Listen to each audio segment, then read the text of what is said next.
Broadcasting from the business capital of the world, this is the Podcast Business News Network. Well, here we are closing in on a brand new year, and it's usually the number one New Year's resolution. Want to get in shape, want to get healthy, want to lose weight. Okay, great. What are some of the reasons why fitness is so important? Now, there's some obvious ones that we can all identify, but it runs deeper than that, and how it can support you mentally and much more. And we're going to start there in talking with an amazing life coach, and she's got insight on that and so much more. From Florida, Coach Jay joins us today. How you doing today? I'm doing great. Thank you. Thank you so much. We don't need January 1 to roll around for us to begin our New Year's resolutions or promises to ourselves to get into better shape and improve our fitness. Getting active, physically active, whether you go to the gym or you just make a commitment to get outside and be active. It's not just about aesthetics, looking good or toning down, trimming some fat.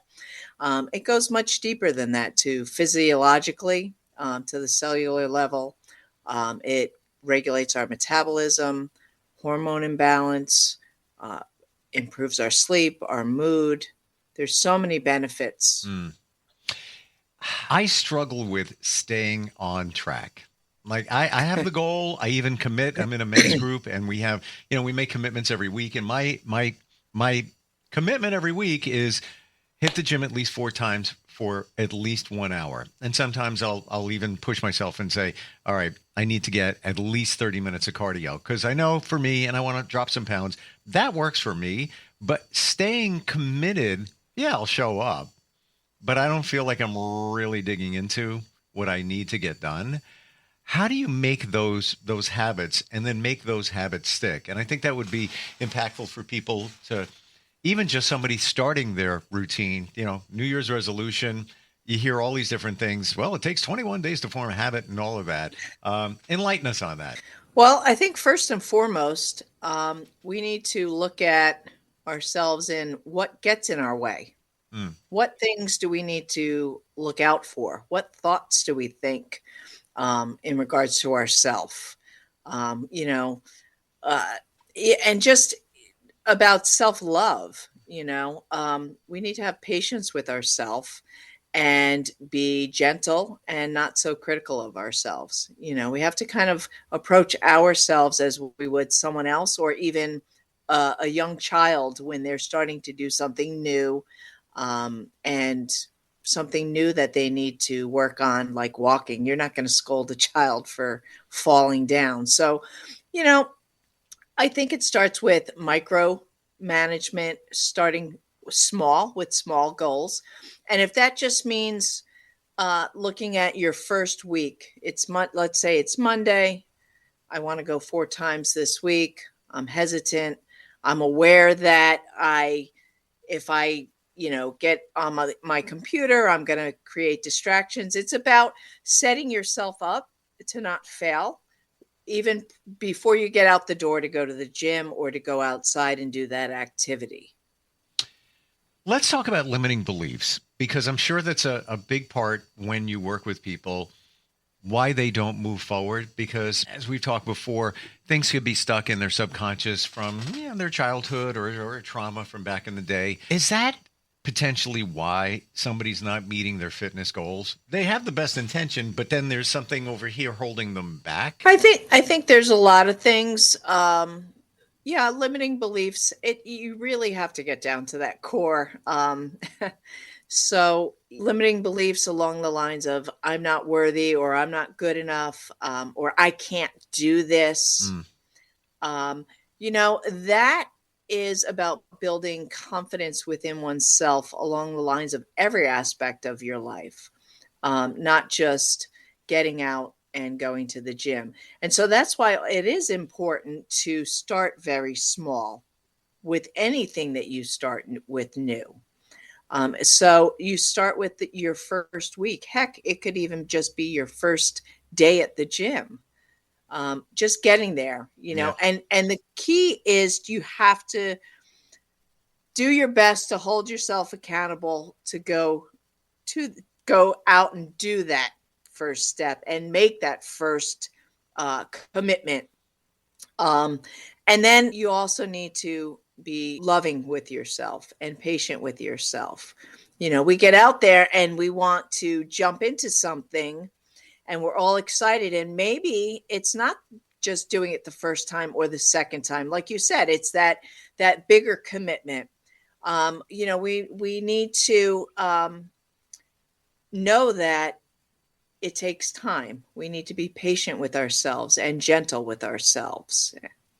To your point, there's there's murals at my gym all over the place. And the one I really love is the only bad workout is the one that never took place. So to your point, just showing up is you're there. Even if you do this, that's great. Maybe eventually you get to this. Let's talk about the chemicals within your body that get released when you work out and all the other benefits. Sure. So when you exercise and you start engaging and your heart races, the simple physiologics that, your body sends a message to your brain and your brain starts sending out hormones. Exercise stimulates the release of endorphins, dopamine, serotonin, and those help reduce stress and improve your mood. So it also balances out cortisol, which is a stress hormone. When we get stressed, our body releases cortisol, and you hear about, having that gut from stress, that cortisol belly. So your body releases those chemicals and it helps us. And those are similar chemicals that are released during like fight or flight. It gives us that boost, that energy to continue. How about you? Let's go personal. Okay. You and fitness. Do you have a good relationship? Are you working on that relationship? How's it look for you? I do. I do have a relatively good relationship. Sometimes it waxes and wanes. Currently, I go 4 days a week, and then I have a day every week. Most weeks, I listen to my body. I try to be good to myself. I try to be patient with myself and I try to be gentle. So I give myself a day off if I feel physically or, even mentally stressed out from my work week. So I don't beat myself up. And I think that's huge in helping me to just keep pushing forward. Because if I were to beat myself up every time I either needed to take a break or cut my workout short, I'd give up. I'd say, oh, forget this. Yep. I don't want to. I go 4 times a week. I play pickleball. I play softball. I do various things. Variety also I find helps, so you don't get bored. It doesn't get stale. And I'm not the expert, far from, but it's my understanding too that your body knows. So if you plateaued, I'm not losing any more weight. I don't feel like it's making a difference. You might need to change it up because your body got used to it. It metabolized the way you're working out. And I wonder if people really do push themselves. Like as you're speaking now, I'm thinking to myself, I was on the treadmill this morning. I really should have just went longer and faster, jogged longer. Maybe it's that people don't push themselves because maybe they're afraid. I don't know. I know I need to push myself. That's where I'm lacking. Well, see, the thing is, though, when you have that thought too, oh, I should have done this, I should have done that. If you just stop that train of thought right there and just say, you know what? I maybe could have gone a little longer, but at least I got out here. I did the best I could. And my next visit to the gym or my next bike ride, I'm going to add 10 minutes. Yep. And, I find that the way we talk to ourselves is directly related to our motivation, to our energy levels, to us even just getting out the door. Yep. It's very important. I completely agree with you. And everybody has their own routine or whatever works for them. For me, it's got to be music. I'll find songs. The only negative in that is, I'll make playlists, but my brain changes every 5 seconds. Like, I got to listen to that song. Let me change that. I got to have the right song on to motivate me and push me and get into a rhythm. But it's interesting when you get out of your head And let's say you're lifting weights or you're jogging or whatever it might be. When you just focus on something else other than what you're doing, I find you get more done. Like I could be on the treadmill, I look out the window, I'll look at a nail on a telephone pole, whatever it is, and just keep staring at it. And then I get like almost into a zone. I don't even know I'm moving, but I am, and at a pretty good clip. I don't know why that is. Can you maybe some insight on that? Just getting out of our head. Yeah, I think that's part of it, but also, going to the gym, specifically the gym, I think it's looked at as a chore.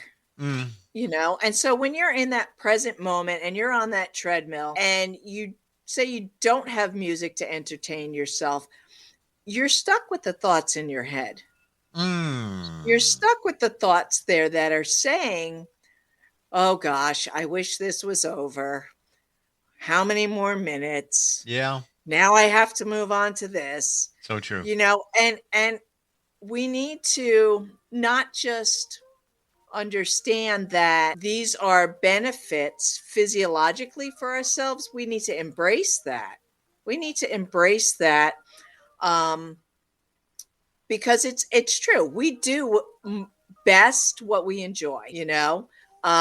So I think that that's a huge factor in that focus. And when you turn your brain to focusing on a bird or outside, you're visually being stimulated, and that's taking you away from whatever those thoughts are in your head that are maybe making your workout a little less enjoyable or exciting. I completely agree with you. And there's been times where I've gone to the gym, put on my headphones, they're not charged. Oh, so now I have to listen to what they're playing on the speakers in the Right. gym, or like you just said, then I'm listening to myself and I'm derailing myself, whether I know it or not.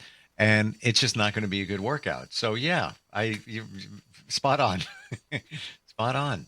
Yeah, just got to get out of your head. I mean, if I find myself drifting in a direction that is self-defeating, because that is self-defeating, Sure.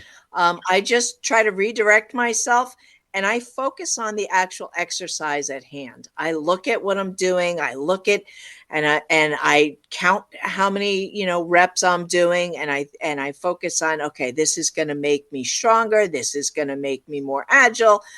I start speaking positivity into that motion, into Hmm. that exercise.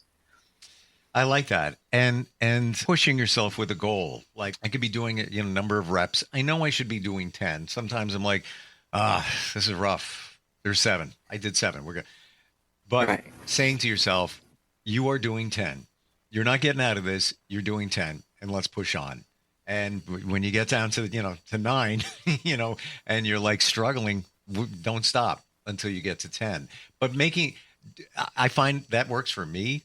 I have to challenge myself. You're doing 10. Stop. In my head, I'm thinking Right. this. Yeah. Uh, how about you talked about the cellular level? And this has been my year of realization within that, to the point where stress, a lot of things that we deal with don't just manifest in, let's say, the gut or other areas. It really does get to this every cell in your body.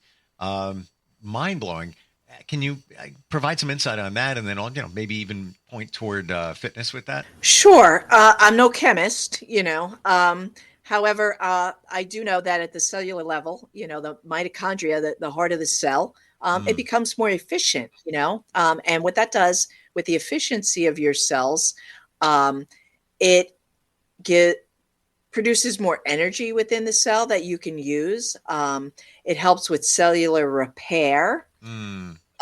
It also helps reduce oxidative stress. You talk about having fruits and berries for antioxidation. And these, it helps with improving immunity.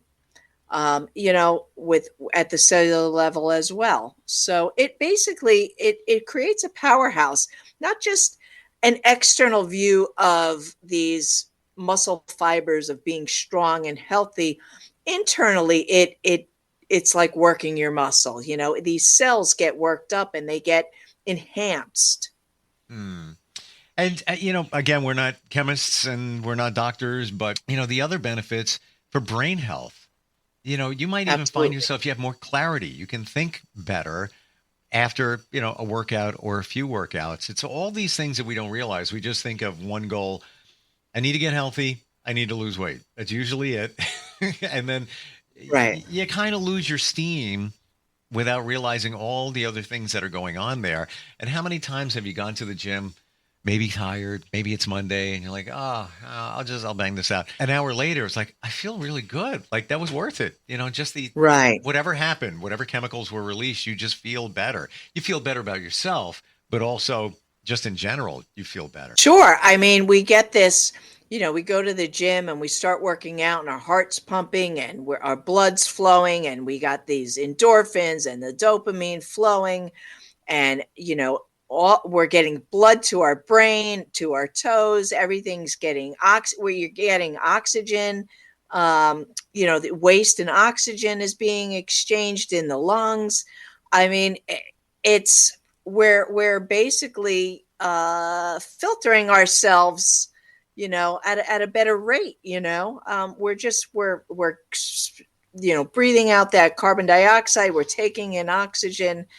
We're enhancing everything about ourselves, and with that, you get that increased height of clarity and feel good.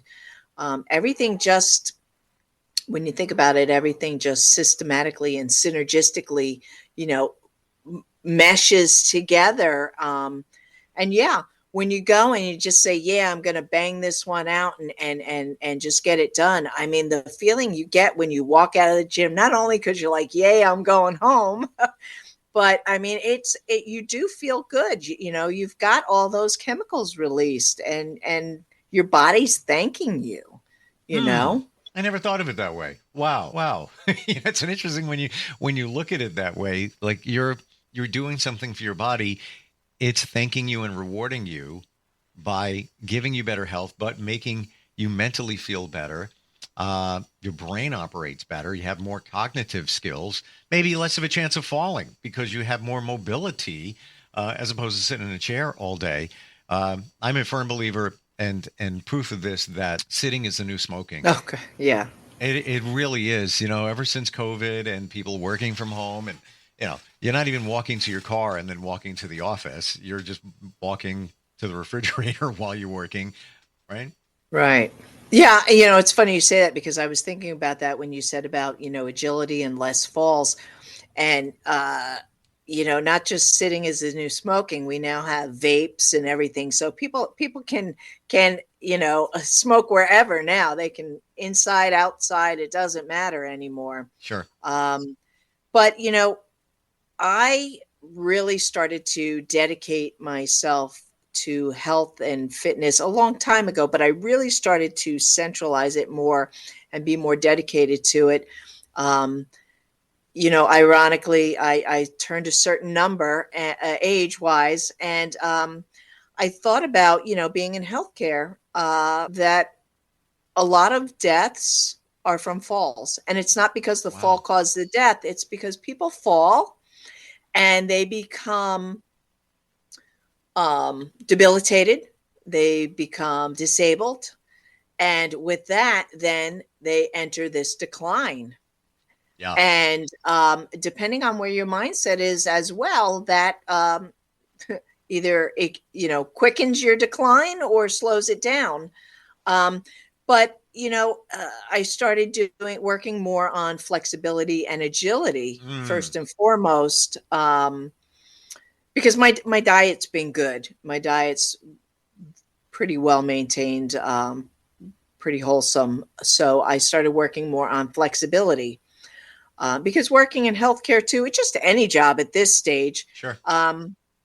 The more productivity, more demand, less time for family, let alone yourself. My gosh, where do we squeeze our own selves in? I started working on agility and flexibility and stretching, and Oh, deep stretches, yes. Yes. because the thing too is down the road. I mean, and that's the other thing, about your body thanking you if what we do today impacts us down the road, if we can be consistent, even on those days when we don't want to get to the gym or we're having a hard time, if you're in your 40s and 50s, you've got decline already starting in your bodies from late 30s, and so as we start to age, if we're not trying to, even on a consistent level, take care of our bodies and, create those resistant exercises and all that, we do sadly set our bodies up for broken hips, broken bones, a quicker deterioration, which equates to a less quality of life for ourselves in our later years. Stretching and mobility, what a wake up. And I feel I was in really great shape about 2 to 3 years ago. And then, things change, COVID. Actually, that was after COVID, but I think it was in pretty good shape just before. And then they, gained a little bit of weight, not a lot. I mean, I just, 15 pounds or whatever. But it made a difference. But the mobility and stretching as you get older, it's amazing how it changes and how we need to stretch. Forget about working out. If you do anything, stretch. There's businesses where you go in and they just stretch you. It's not PT. Around here, it's a franchise called the Stretching Lab. They just stretch your body. That's so. And my goal was to have more mobility, especially kneeling down, squats, and things like that. So I started that journey, I don't know, maybe 3 months ago, whatever. And I was thinking to myself, I'm not making a lot of progress until recently. I'm walking downstairs, I'm bending down to pick up something. I'm like, wow, it doesn't hurt. I can do that. It's easy enough. And to your point, Coach Jay, I remember being in my 20s, even my mid-20s, upper 20s, and I would love working on things, cars, electronics, and I have to kneel or squat down to get to something. Even back then it hurt. So now, fast forward decades, what do you got? you gotta stay with it. It is so important. And again, to your point, when you have an accident, a fall, or whatever it is, it can take you down. You look at seniors, even people in their 70s, they have one accident, and if they don't bounce back with the right mindset, you see their steady decline. So important. How does somebody find you? Whether they have fitness goals, whether they're looking to just move their life forward. Maybe they're stuck with something. Maybe it's a mindset. What's the best way to connect with you? Sure. So I have my business phone number is 352-410-2133. I can be reached through appointments with the Calendly app at calendly.com/Coach J with the number 2. And they can also find me on Facebook and follow me, Transformations with Jay. One of the most important things here we did not mention is the accountability. So I have a coach at the gym and others. You can't do it alone. You offer the accountability no matter what it is, whether it's your fitness goal, whether you're looking to move your life forward, maybe recovering from a situation in your life and you just need to get back on track. You need somebody to hold you to task. It's just not going to work. That's my opinion. You might get close, but when somebody's looking over your shoulder, I'm in a men's group. We do commitments. We have dailies. We talk to a different man every day, every week. And the first thing they say, how you doing with your commitments? You go to the gym 4 times? Yes, it's so important. And you offer that. Coach Jay, thanks so much for being here. And also happy holidays to you and your family. Thank you. You too. Happy holidays. Appreciate it. We'll be right back. All right. Broadcasting from the business capital of the world, this is the Podcast Business News Network. For nearly 2,000 severely injured veterans, everyday life has become filled with barriers. Day-to-day simple tasks can become pretty daunting. I have to carry my chair up 2 flights of steps or have somebody do it for me. What scares me the most is just the falling. When I'm struggling with my house, I think, to have that one great barrier just knocked down, it's crucial. Home for Our Troops is a wonderful nonprofit that builds a mortgage-free, fully adaptive, handicap-accessible house. And there's no catch. It'll be our very first home that we've ever owned. This is a game changer. This is where your life begins again. We need you to join us in completing this important mission. Please visit hfotusa.org and help build homes and rebuild lives. Because of you, everything's going to be okay.